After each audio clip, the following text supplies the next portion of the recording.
magandang araw po.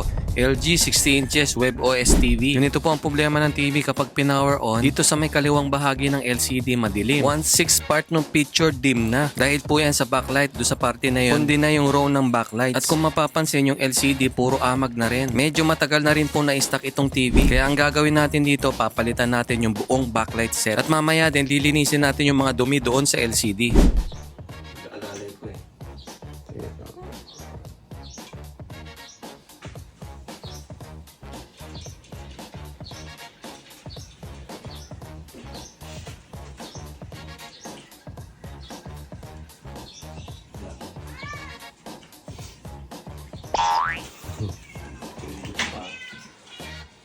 Bawal mo ang tog.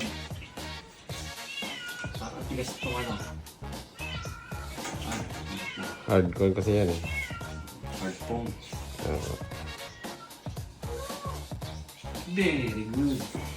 Yes. At nang successful na natin matanggal ang LCD, eto na, nakita na natin kung bakit madilim yung part ng picture. Yung mga backlight set dito sa row na to, nabulok na, nagkaroon na ng umido. Normal na lang ito sa edad ng ganitong TV. 10 years old na rin kasi yung TV, napakatagal na. At ito na yung backlight na ipapalit natin. Fresh na fresh. Special tong backlight na ito. Flex type pa yung terminals niya. Hindi ito yung karaniwan na ginagamit ni LG. At na makikabit na natin yung backlight, reverse process lang. Ito na yung final end result ng repair natin. Okay na, pwede na ulit. Parang brand new na naman. Kung may ganito po kayong sira ng TV o kahit ano pang sira ng TV, paki-PM nyo lang po ako sa messenger ko. Nagsiservice po ko around Metro Manila and nearby areas. At maraming salamat kay Brother Nilo ng Baras Rizal. Maraming salamat bro sa aming pinagkatiwalaan TV mo. Mabuhay po kayo. God bless us all.